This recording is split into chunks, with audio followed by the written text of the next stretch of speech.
É um momento de transição que não vai voltar. Simplesmente a pandemia pisou no acelerador. E é importante evidenciar isso porque a pandemia pisou no acelerador em relação às metodologias ativas e à prática docente, sem considerar o ambiente estressante, professores e estudantes no limite da ansiedade. É preciso ter humildade de saber que não sabe nada, porque nesse ambiente novo, porque a pessoa para quem se ensina, tanto ele é novo, como ele também não se submete mais a um aprendizado vertical.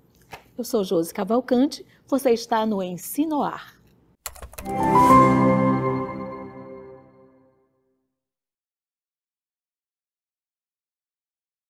Olá, eu sou a Germana Cristina e no episódio de hoje nós vamos falar sobre os impactos da pandemia na educação.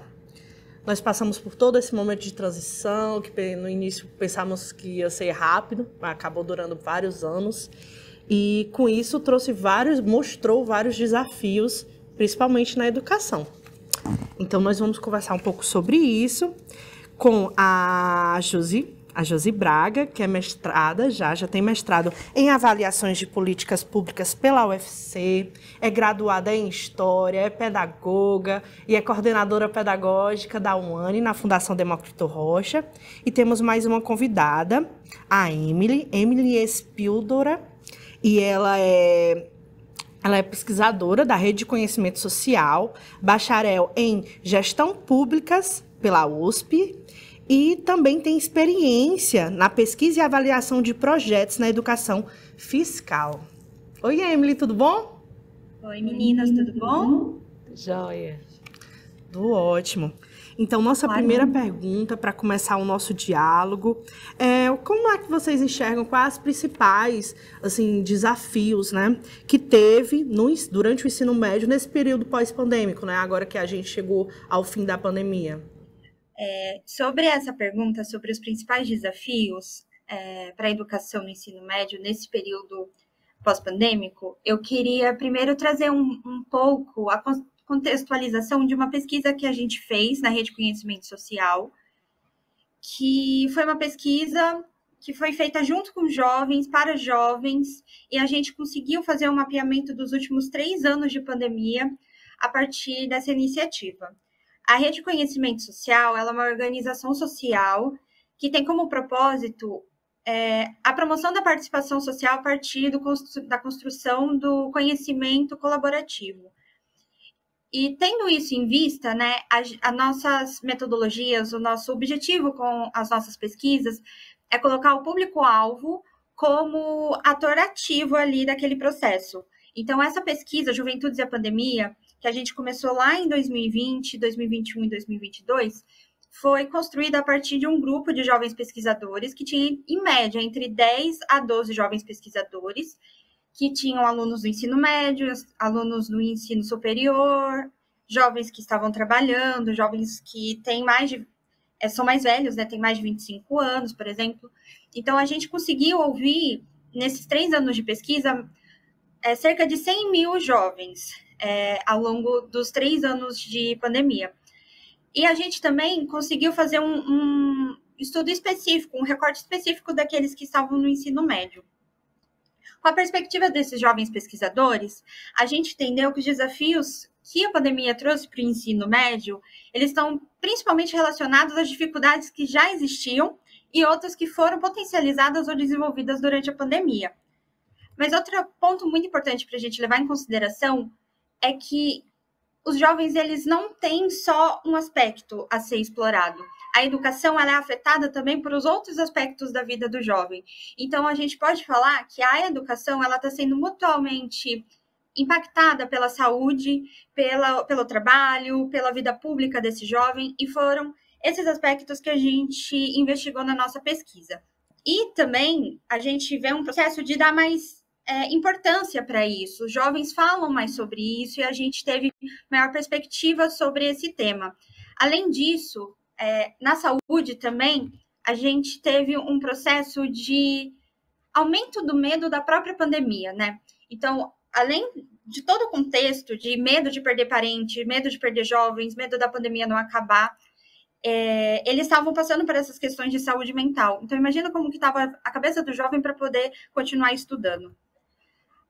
Na educação, as mudanças de rotina levantaram grandes desafios. Então, o processo de começar a estudar dentro de casa, arrumar um espaço, arrumar um equipamento para poder acompanhar as aulas. Aquele período que ninguém sabia o que fazer, que tiveram escolas que continuaram as aulas normalmente, tiveram escolas que pararam completamente porque não tinham condições de fazer um ensino remoto. Então, foi um processo muito desigual entre vários jovens que, mesmo aqueles que tiveram a melhor das condições, sentiu efeitos negativos. Então, eles falam, né, esses jovens, eles falam que logo em 2020, muitos deles ficaram sem poder continuar estudando. Eles precisaram interromper os estudos em algum momento. Não por vontade deles, ou não significa que foi uma evasão, mas teve em algum momento que eles não conseguiram continuar estudando, isso principalmente no começo da pandemia. E ao longo das 3 pesquisas, né, das 3 edições da pesquisa que a gente fez, que conseguiu mapear esses 3 anos, a gente conseguiu observar um processo de adaptação desses estudantes ao novo formato, sendo que agora 64% dos estudantes de ensino médio apontam que as tecnologias digitais estão sendo melhor utilizadas na educação. Isso foi um processo que parece que veio para ficar, né? O uso da educação, o uso da tecnologia na educação, principalmente, parece que cada vez mais isso é uma necessidade. Mas ele não foi um processo totalmente consolidado, ele não foi igualitário entre todos, e por isso muitos desenvolveram e agravaram dificuldades de aprender e acompanhar as aulas. Na área do trabalho, uma das principais questões que ocorreu nesse processo de pandemia foi a necessidade de buscar formas de complementar a renda, mesmo que muitos deles estivessem já trabalhando ou recebendo auxílio do governo. Então, a gente tem uma outra questão. A gente já sabe que muitas vezes o trabalho concorre com a educação, e a gente tem essa questão de priorizar, às vezes, o trabalho em detrimento da educação, do acompanhamento escolar, mas a gente teve um agravante durante a pandemia, que foi a necessidade de buscar complementação de renda. Porque muitas vezes os pais não puderam sair de casa por causa desse período que a gente viveu de isolamento social, ou então, às vezes, eles acabaram perdendo os pais mesmo, porque a gente teve um cenário caótico, né, de muitas mortes, de muitas perdas, e muitos adolescentes, crianças ficaram sem amparo. E mesmo assim, ganhando auxílio emergencial, mesmo recebendo já outro tipo de auxílio do governo, isso parece que não foi suficiente. Esse movimento de muitos jovens realmente indo para o mercado de trabalho mais cedo, né? Você trouxe várias informações que me fizeram pensar e lembrar de que toda essa ausência de uma medida nacional, de uma política pública, uma implementação de um ensino remoto, né, que fosse nacional, gerou, na realidade não gerou, aprofundou alguns problemas que foram evidenciados, né? Mas aí, Emily, você gostaria de contribuir mais algum fator? Não, são esses mesmo. Josi, eu estava lembrando que seu mestrado fala sobre essa perspectiva dos professores, né, durante a pandemia. Isso. Muito interessante ouvir a Emily falando, porque ela fala na perspectiva do aluno, mas eu lembro que, nesse momento, eu estava professora, eu estava em sala de aula, né, havia dado 2 aulas presenciais, na terceira aula, lockdown. Né? Então, eu vivi esse problema, essa pandemia em sala de aula. E aí, uma questão que é importante que a gente perceba aqui é que há uma diferença e que as pessoas confundem que agora passou imediatamente a ser a educação à distância. Na verdade, não. Na verdade, o que ocorreu foi que nós passamos a viver o ensino remoto. Você falou muito bem agora. Foi trabalhado o ensino remoto. O tipo era diferente. Não era uma educação à distância. Educação à distância exige um planejamento prévio, exige uma equipe preparada, material específico. Melhor isso é feito com antecedência, com muita qualidade, pensado, planejado, elaborado planos, pensado o melhor tipo de videoaula, aula, o melhor exercício, tudo isso é pensado com muita antecedência. Acontece que, com a pandemia, isso realmente foi de supetão, ninguém esperava, né? Na verdade, foi uma coisa que ocorreu de uma hora para outra, e o que nós tínhamos, então, era o ensino remoto. Então, o ensino remoto foi trabalhado, foi assim que foi utilizado, e a sala de aula se tornou um momento de muitas tensões. Por quê? Porque a sala de aula não era mais só a sala de aula. A sala de aula, de repente, era a sua casa. A sua casa, você levou seus alunos para lá. Porque quando você estava e você abria a sua câmera para você dar aula, você estava levando seus alunos para a sua casa. A sua casa estava, os alunos da mesma forma. A gente presenciou, a gente viu alunos que demonstravam que abriam suas câmeras, às vezes, muitos não abriam, era a nossa briga com eles, era, por favor, abre sua câmera só para a gente ver rapidamente tudo. Mas a gente via que a pessoa estava numa sala, estava num quarto, estava numa casa que muitas vezes desprovida de uma condição melhor que pudesse talvez mostrar, que ele se sentisse à vontade de mostrar. Mas ali ele tinha aquela hora que mostrasse porque ele estava naquela aula. Então, todos esses fatores levaram para que aquele momento fosse muito doloroso, que o que estava havendo eram mortes. O que estava acontecendo era uma doença, uma enfermidade que jamais foi vista nesse poder, nesse potencial tão grande de disseminação. Então, o que ocorreu é que, claro, que impactou grandemente a parte pessoal, a maneira da pessoa estar, porque estava todo mundo muito sensível, estava todo mundo com muito medo. O medo pairava. Então, assim, esse momento estava para além do que a gente pode imaginar. Para além. E o que a gente pode pensar é que nesse momento da pandemia, a gente mostrou todas as nossas fragilidades. Porque nos pegou de uma hora que não deu para nos preparar. E a educação que foi feita foi através do ensino remoto, foi por meio do ensino remoto, e esse ensino, da forma como ocorria, nem todo mundo tinha condição de fazer.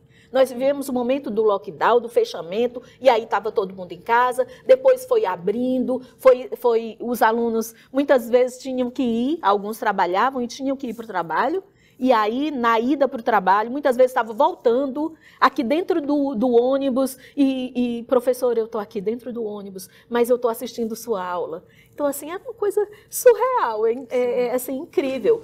Um momento de muita expectativa. E a pesquisa que eu fiz foi exatamente porque, como eu passei por esse momento, Germana, como eu vivi esse momento, o que acontece? Eu fiquei com vontade que as outras pessoas, os outros professores, dissessem o que estavam sentindo. Eu quis ser exatamente o porta-voz desse momento tão atípico, tão diferente. E aí foi assim que a nossa pesquisa levou a participação dos professores. E aí foi a época de olhar os professores e falar com eles para perguntar o que é que eles estavam sentindo. Então, a gente pesquisou tanto o momento durante a pandemia e houve um período de pós-lockdown, durante o lockdown, pós-lockdown. Então, eu tive a oportunidade de entrevistar pessoas durante, lá na quintura, todo mundo no auge, e depois que a coisa já estava mais calma, que já estava mais tranquila, para perceber desse professor o que é que ele passou de verdade.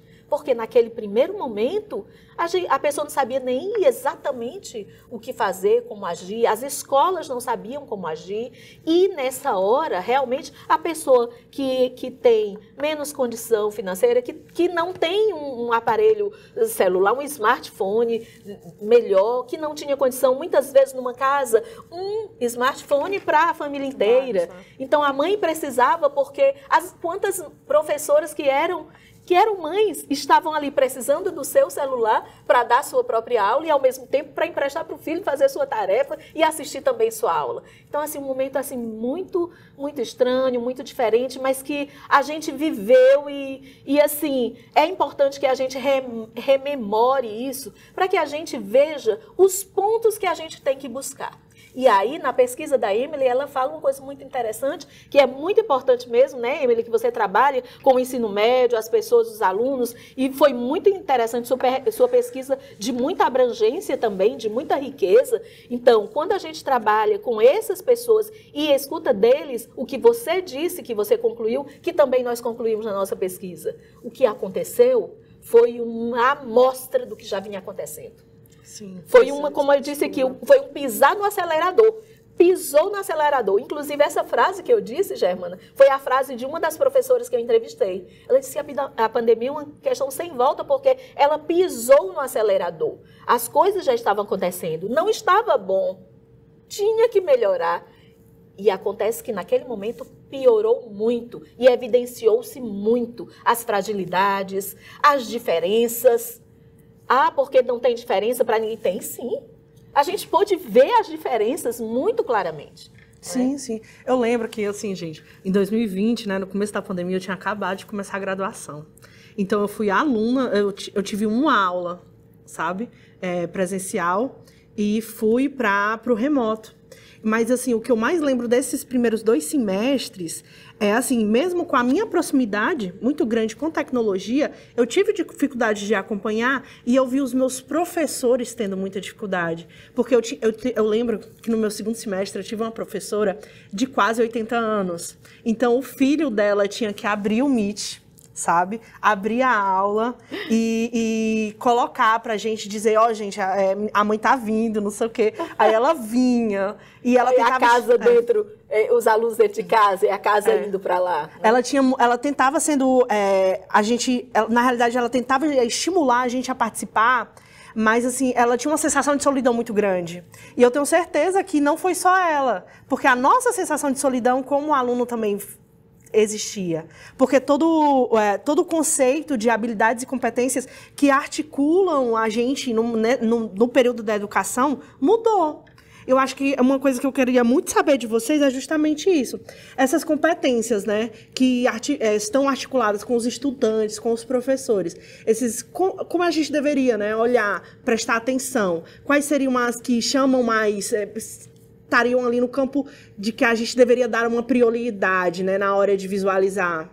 Okay. Eu acho que essa questão de solidão, de mudança de hábito, de mudança de tudo mesmo que a gente viveu, impactou muito o nosso processo de aprendizagem. Eu terminei minha graduação durante a pandemia, então eu tive todo o processo de trabalho de conclusão de curso no final da pandemia, e eu confesso assim que foi extremamente difícil, principalmente porque eu sou uma pessoa que gosta do espaço da escola.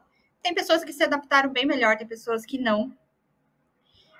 Mas mesmo essas pessoas que preferem esse tipo de formato, que acham que se deram bem e tudo mais, na nossa pesquisa a gente viu que os impactos da pandemia levaram a 70% dos estudantes que responderam a nossa pesquisa a falarem que se sentiram que ficaram para trás no seu aprendizado durante esse período. E as principais dificuldades que foram desenvolvidas durante por causa, né, desse ensino e durante esse ensino foi manter foco nas atividades, organizar os estudos, fazer contas matemáticas e falar em público, que está muito vinculado também com se trancar no quarto, ficar o dia inteiro sozinho, ficar o dia inteiro isolado, de mudar o processo, não é mais o professor que impõe ali. O aluno tem que virar protagonista ali do processo de aprendizagem, de se organizar para estar nas aulas, de entrar na chamada, de organizar os estudos. Então, essas dificuldades são muito vinculadas a esse período também. Mas apesar dessas dificuldades e deles responderem na nossa pesquisa que estão pessimistas em relação à própria educação, eles entendem que existe um buraco e um atraso por causa dessa adaptação forçada, que é diferente, né? O ensino EAD, o ensino remoto, é completamente diferente. Como vocês trouxeram, né? Não teve uma base nacional que igualasse todo mundo, né? Então fica muito esse sentimento de insegurança, de injustiça, de diferença. Mas apesar disso, os jovens eles também enxergaram grandes potenciais nas atividades que eles desenvolveram nesse período. E é sobre essas potências que eu quero chamar mais atenção. A dificuldade, a gente já estava observando, já estava vendo que não estava bom. O período de pandemia foi um acelerador. Mas o que a gente faz com tudo isso, né? Então, o que eu chamo mais atenção para a comunidade escolar não é somente a recuperação de conteúdo ou um acompanhamento psicológico, porque a gente percebe que os nossos jovens estão fragilizados por causa desse período, mas é enxergar esses potenciais que eles levantaram. Então, trazendo dados mesmo da pesquisa, que é a voz desses jovens, né? 67% acredita que as pessoas entenderam que tem várias formas de aprender. 54% observaram a adoção de novas dinâmicas de aula e formas de avaliação. 64% acham que as tecnologias estão sendo melhor utilizadas na educação. E 68% estão utilizando as tecnologias para estudar, indo além das atividades que eles já estavam acostumados. E apesar deles ficarem perdidos, terem dificuldades, eles estão conhecendo novos potenciais, eles estão conhecendo novas formas e se conhecendo também. Acho que antes da pandemia eu nunca tinha ouvido falar sobre essa questão de as pessoas têm diferentes formas de aprender. Isso é provavelmente isso é uma questão básica, assim. Acho que numa faculdade de pedagogia se deve falar aos montes, mas para mim foi a primeira vez que eu vi isso. Então, como que a gente lida também com esse processo de fazer mudanças na educação, mas ouvindo os jovens? Eles, apesar, né, disso tudo ter acontecido, os jovens ainda se sentem muito distantes dos professores, da comunidade escolar. Eles não acham que a relação entre alunos e professores estão melhores, apesar de ter todo esse processo do professor entrar na casa do aluno e o aluno entrar na casa do professor. A gente achou que esse processo ia ter uma valorização dos professores, uma aproximação dos professores, mas não é bem isso que os alunos do ensino médio acham. E apesar deles terem experimentado um pouco, né, desse processo, eles não acham que eles receberam maior autonomia para estudar e nem para dialogar com a comunidade escolar. Então, eles se sentem ainda muito distante, né, desse espaço de decisão e desse espaço de construir a escola junto. Eu estava pensando nas tecnologias que você falou, né? Que os alunos estão mais próximos, novas formas de aprender e o quanto isso era distante, né? De maneira geral, para as pessoas que não estão no campo da educação, né? A gente esquece que o acesso ao digital, ao virtual, ele passa por um letramento também, né? E ele passa por um letramento tanto dos estudantes como também dos professores. E é difícil. É muito difícil porque, como não é algo claro, que está explícito, que tem uma divulgação científica de que as pessoas aprendem de uma forma diferente, têm suas singularidades, têm suas particularidades, então a gente acaba distanciando esse conhecimento da gente, né? E querendo ou não, isso dificulta a utilização de mídias sociais ou mídias tecnológicas na educação. E o mais, talvez, contraditório ou mostra essa diferença é que as mídias tecnológicas, elas não começaram a ser usadas hoje, entende? Elas são usadas há anos atrás por outros países. A gente tem uma coisa que eu lembro muito é que, assim, bombou o termo ensino híbrido. Sim. E, assim, ensino híbrido é um conceito totalmente diferente na educação. Sabe? É um conceito que envolve você estar presente em sala de aula, você estruturar, né, que os alunos utilizem ferramentas tecnológicas no processo de aprendizagem dentro de sala de aula, e todo mundo começou a usar ensino híbrido por causa do fato de estar presente em sala e também presente no EAD, né? Sim. Só que isso não é, para quem é pedagogo, para quem está no campo da educação, ensino híbrido tem um conceito completamente diferente. E é muito... É bom, né? Positivo, né? Que isso trouxe mais pessoas para discutir sobre isso, mas, ao mesmo tempo, mostra o quanto a gente, no campo da educação, ele está longe da escola, né? Muito interessante que a Emily falou, que ela ressalta, e que foi que os alunos, eles mesmos disseram. E, de verdade, os alunos disseram e os professores, eles comprovaram isso. Por quê? Inclusive, num dos pontos que se trabalhou, uma das respostas que a gente viu, falta de interação dos alunos. E aí havia uma reclamação dos professores porque os alunos não interagiam.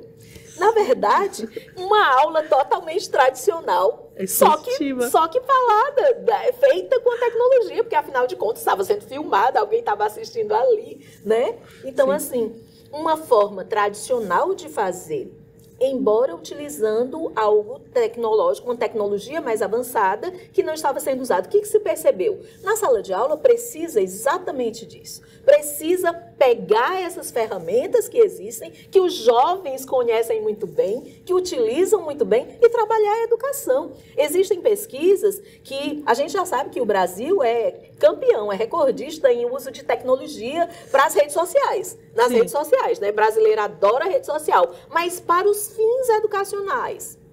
Para os fins educacionais, aí é outra conversa. Por quê? Porque precisa muito mais investimento, muito mais a participação desse aluno que se torna protagonista. Emily falou isso e realmente o aluno passa a ser protagonista, o aluno passa a ser o que vai cuidar da sua própria aprendizagem, ele é o responsável e de verdade ele é na educação à distância e de verdade ele precisava ser nesse momento, mas o momento não era o mais adequado. E com isso a gente vê caminhar que o uso das tecnologias são pouquíssimo utilizado, né? Há pouco uso de tecnologia para uma aula mais interessante, para uma aula mais interativa, para exigir desse aluno, para pedir desse aluno algo muito mais interessante de falar. Ao invés de você perguntar o que é que tá, qual é a definição de tal coisa, por que não pedir para ele dar a definição na visão dele, fazendo um vídeo pequeno, um pequeno vídeo, um TikTok da vida, né? Fazer um pequeno vídeo dizendo o que é para ele, do que ele estudou. Agora, claro, não confundir as coisas, que a gente tem que dar a seriedade também que o ensino e o aprender exige. É o aprender o estudar de forma intencional. Existem os conceitos, existem as finalidades que a gente tem, existe a intencionalidade, sobretudo, a intencionalidade do ensino, e esse trabalhar utilizando essas tecnologias, aí sim a gente consegue um pouco caminhar para que o jovem precisa, para o que ele precisa, para cada vez mais ter mais esse incentivo de procurar descobrir a forma como ele aprende, exatamente como é a melhor forma de aprender e automaticamente usar isso para o seu próprio conhecimento, para o seu próprio crescimento. A gente sabe que dados são muitos, né? Sim. Você sabe disso, que você também já trabalha com dados e tudo. Então, trabalhar com dados, os dados eles estão aí. Agora, o que fazer com esses dados? O que fazer com o que temos aí que a gente encontra nas pesquisas? Então, esse é o desafio. E a verdade é que a gente tem muita informação, né? A pandemia, ela evidenciou coisas boas e ruins, e agora a gente está com um monte de informação e a gente tem que lidar com isso. Como você falou, né? Toda ação educativa, ela requer uma intencionalidade. Então, essas ações educativas, elas precisam ser avaliadas. Elas precisam chegar ao aluno, certo? A gente tem que avaliar esse processo, melhorar as nossas ações educativas para atingir as nossas intencionalidades. Isso. E para isso, talvez seja bom a gente refletir um pouco, qual é essas medidas, né? O que a gente está fazendo de política pública, de projeto, que vai tentar resgatar essas dificuldades que apareceram na pandemia, né? Eu queria comentar um pouco sobre o que a gente estava discutindo até agora, que acho que a questão da tecnologia, para problematizar um pouco, assim. O que eu quero falar para os professores que vão ouvir a gente, vão assistir a gente, que não é que a tecnologia é o único caminho. E não é que os jovens só sabem mexer no celular e ele não saberia fazer outro tipo de projeto. Mas é que usar a tecnologia é algo que está presente na nossa sociedade. E não utilizar isso em sala de aula é aumentar as desigualdades educacionais. Porque enquanto alunos de ensino privado ou de uma boa escola estão tendo acesso a essa tecnologia, utilizando e sendo estimulados até aula de programação, até aula de projetos, usar tablet e etc, etc, o aluno de escola pública ele mal consegue mexer no celular e acessar as informações. E a gente precisa ter em mente que acesso à informação é ter acesso a poder. E se as informações, mesmo que sejam mentira, mesmo que a gente esteja passando por uma grande crise informacional, as pessoas precisam saber aprender a usar essa tecnologia, precisam saber acessar essas informações e, principalmente, como utilizar essas informações para o próprio conhecimento e para ter conhecimento, né? E sobre as consequências da pandemia e que projetos a gente precisa investir para lidar com essas consequências, eu vou trazer de novo a opinião dos jovens, porque acho que a gente precisa fazer isso, que é ouvir eles sobre o que eles desejam e o que eles acham que é o mais importante para esse momento. Então, quando eu falo em educação, a principal demanda dos jovens não é em educação, é em saúde. Porque a gente precisa voltar para aquele primeiro conceito de que o jovem ele está inserido no meio social e ele tem várias questões envolvidas. E para eles, o principal para a saúde, né, as principais demandas são o atendimento psicológico especializado em jovens na saúde pública e o acompanhamento psicológico nas escolas. Porque a saúde mental, ela foi e é uma das maiores questões da minha geração e da próxima geração, porque a gente está colocando mais em evidência. Não é que a gente tem mais problema, porque eu já ouvi gente falar isso, já vi pessoas mais velhas falar que a nossa geração é meio problemática, mas não é isso, a gente está tendo mais coragem, mais cara de falar que a gente não está bem, que a gente está passando por problemas, e a tecnologia ela vem como potencializador disso, né? A gente está lidando com muitas informações, com muitas questões ao mesmo tempo, com esse processo de isolamento que a gente teve durante a pandemia, e que a saúde ela se torna o principal para essa juventude.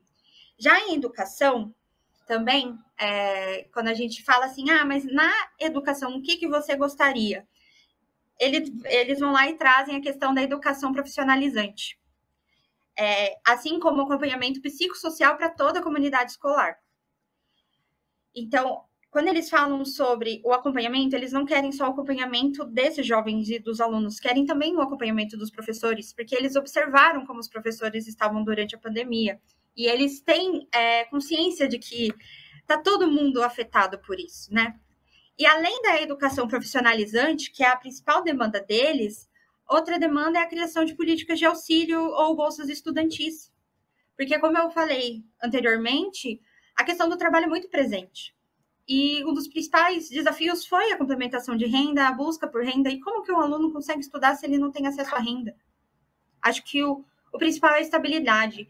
Quando a gente está em um país que um dos maiores problemas é uma desigualdade social estruturante e que a principal forma da gente mudar isso é a partir da educação, mas como que a gente promove esse tipo de mudança se a gente não consegue garantir essa educação?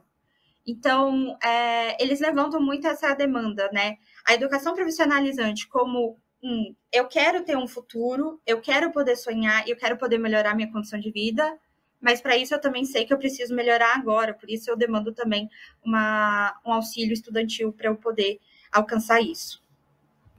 Com certeza. Todas as políticas de permanências, né, elas são garantidoras de um direito, certo? E a política de permanência dentro da escola, dentro da educação, ela também é garantidora da educação, da própria educação. Então, ela tem que existir, né? Às vezes a gente vê muito as políticas públicas de incentivo à permanência como esse caráter assistencialista. Só que, na realidade, eles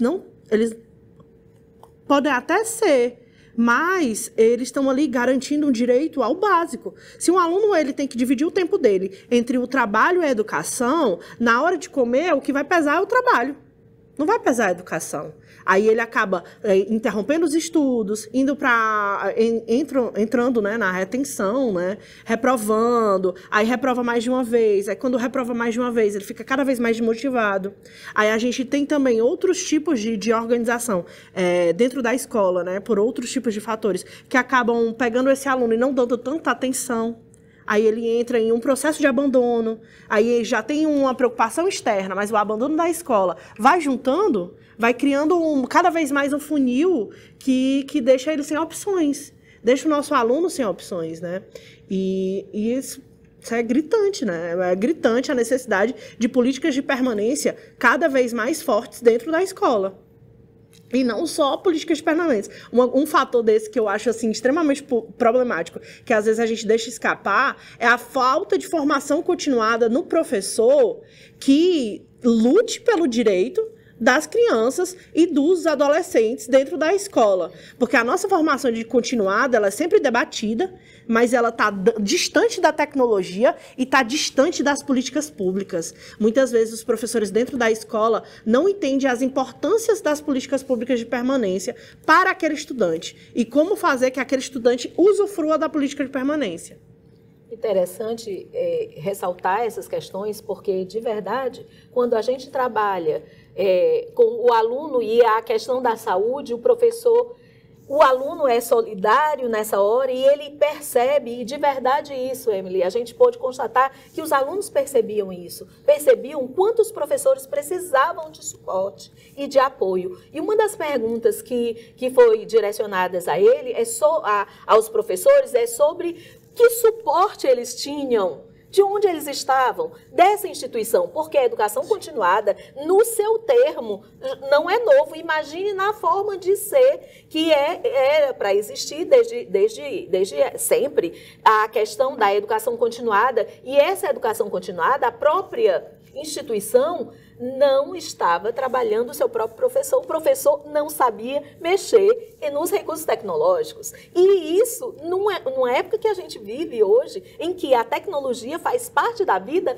dos nossos jovens, das nossas vidas, o próprio professor, ele não sabe usar essa tecnologia para realizar essa questão. E independente disso, porque a tecnologia, a gente sabe que uma caneta é uma tecnologia que foi super útil e é até hoje para o que ela se propõe. Então, a tecnologia, ela é muito mais abrangente do que falar num aparato tecnológico, num instrumento. Mas fato é constatado que as pessoas, os professores, não tinham o suporte necessário pelas suas instituições para fazer uma educação que alcançasse, para promover um ensino que alcançasse o seu aluno, o seu estudante. Então, isso foi gritante nesse período, as pesquisas confirmam isso, a gente tem essas confirmações.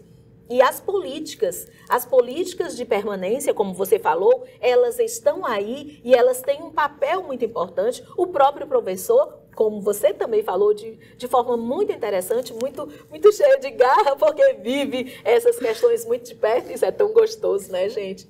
A gente conversar uma coisa que a gente vive, que a gente ama, que a gente se encontra, né? Então, isso é muito importante. Por quê? Porque, né, essas políticas, elas estão aí e elas precisam ser entendidas por professores, pelos próprios alunos, pelos próprios estudantes, por professores, pela comunidade e pela sociedade em geral, né, para ter o apoio de todos e políticas que mantenham, que assegurem esse direito do estudante. E o direito também do professor de ter como continuar estudando. Sim, para sim. melhor fazer o seu trabalho. Com certeza, com certeza. Essas práticas não podem andar separadas, né? A gente já vai encaminhando para o nosso final, né? Emily, eu gostaria de tirar mais uma dúvida, né? Fazer mais um questionamento. É que a gente mal conversou sobre a parte do ensino profissionalizante e eu queria saber quais são essas possíveis perspectivas, né? Para o ensino profissionalizante nesses próximos anos e como ele mudou, né? A visão sobre o ensino profissionalizante, ela mudou agora após pandemia.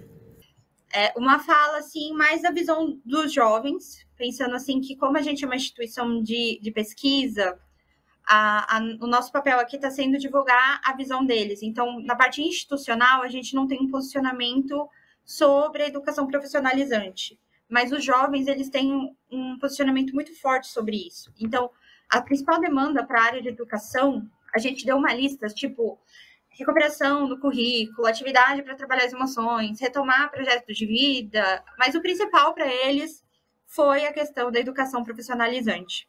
E quando a gente olha para o sentido mais amplo do jovem, a maior parte das demandas dele quer trabalhar muito uma questão de imediatismo, assim, de uma demanda muito imediata, né? Como a saúde mental, ou como recuperação do contexto escolar, ou o uso das tecnologias. Mas quando a gente olha para a educação profissionalizante, é um pouco uma questão de eu quero saber o que eu vou ter no meu futuro.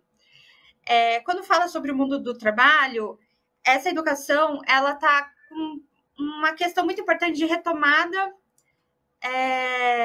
do que esse jovem pode ter na vida, o que ele quer, né, com o futuro dele. Isso revela que esses jovens possuem grandes questões e que a escola não está conectada com o mundo de trabalho. Eles querem saber o que vem depois disso. Então, a educação profissionalizante, ela entra nesse papel de eu quero ter uma garantia depois daqui. Porque a gente sabe, o jovem sabe que é muito difícil se inserir no mercado de trabalho, principalmente quando é novo, quando não tem experiência, quando não tem um curso, uma formação, e principalmente o estudante de escola pública, que ele se sente ainda mais prejudicado, porque enquanto outros jovens têm curso, têm inglês, conseguiu fazer um cursinho, o jovem de escola pública só tem a escola pública para pôr no currículo. Né? Ele não tem tempo, ele precisa trabalhar, porque também tem outro ponto, a maior parte do trabalho que eles realizam é um trabalho informal, não é um trabalho registrado que ele pode pôr como experiência. Então, quando ele vai montar o currículo dele, ele vai lá, mal coloca uma escola pública, às vezes ele não consegue nem terminar, enquanto o concorrente dele tem lá trabalho voluntário e ele fica, mas eu nem sabia que eu precisava disso, eu nem sabia da onde eu vou conseguir tempo para fazer um trabalho voluntário. E daí a gente entra na questão, quem precisa do trabalho voluntário, quem precisa de ajuda das instituições, né?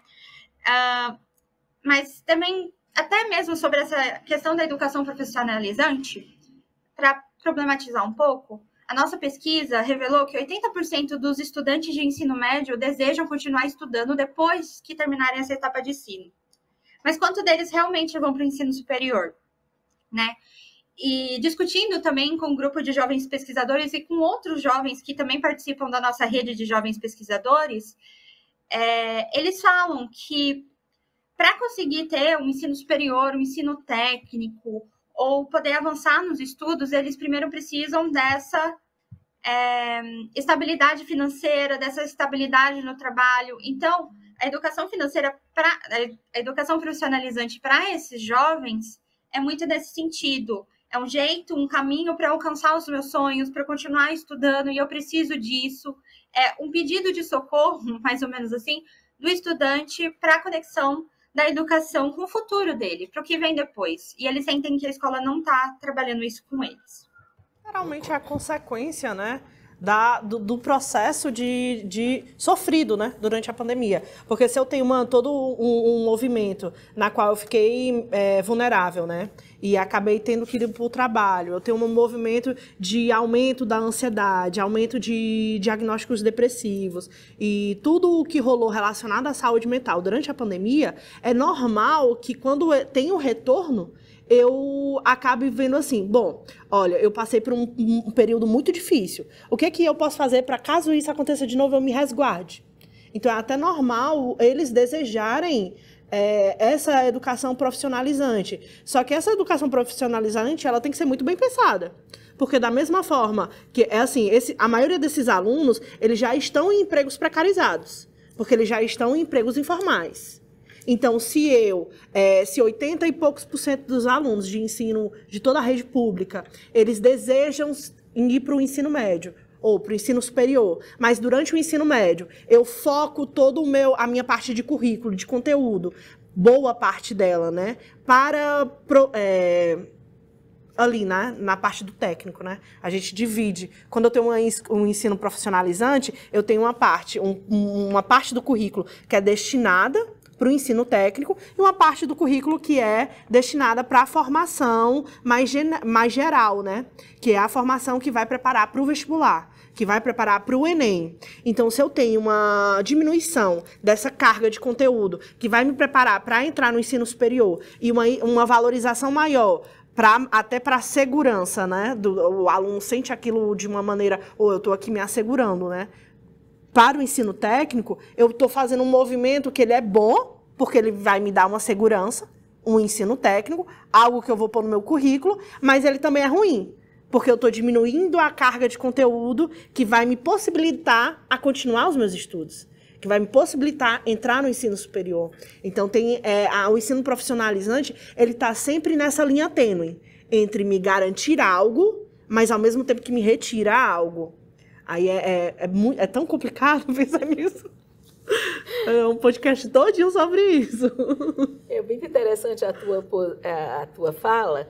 Quando a gente pensa na questão do ensino profissionalizante, pensar o mundo do trabalho é pensar numa pessoa inserida neste mundo, mas voltada tanto o seu conhecimento, o conhecimento propedêutico, que foi a preparação para conhecer, para saber argumentar, para ter todas essas questões, como o ensinamento de alguma questão técnica mesmo. Então, se há essa junção ela é boa, ela é boa porque ela não está dissociada, ela não dissociaria, né, ali, não iria dissociar. E o que é importante, e que é bom que se pense, é que a gente precisa buscar que esse aluno esteja firme para seguir, que tenha um lugar para ele logo após. Né? E ele já tem um conhecimento. E esse conhecimento que a gente trabalha no ensino profissionalizante, ele precisa ser um ensino junto com o que existe hoje. Não é um ensino de coisas que não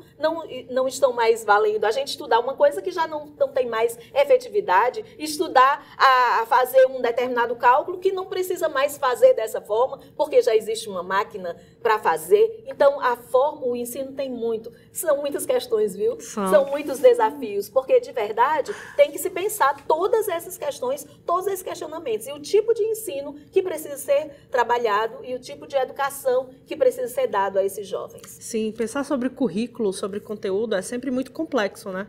É sempre muito profundo, porque a educação, a Emily falou várias vezes, ela reiterou várias vezes algo que a gente vê durante todo o processo, assim, pelo menos eu vi, né? Tive esse acesso a esse direito durante a graduação, de que a educação, ela sempre está articulada com tudo. Na realidade, nada está isolado.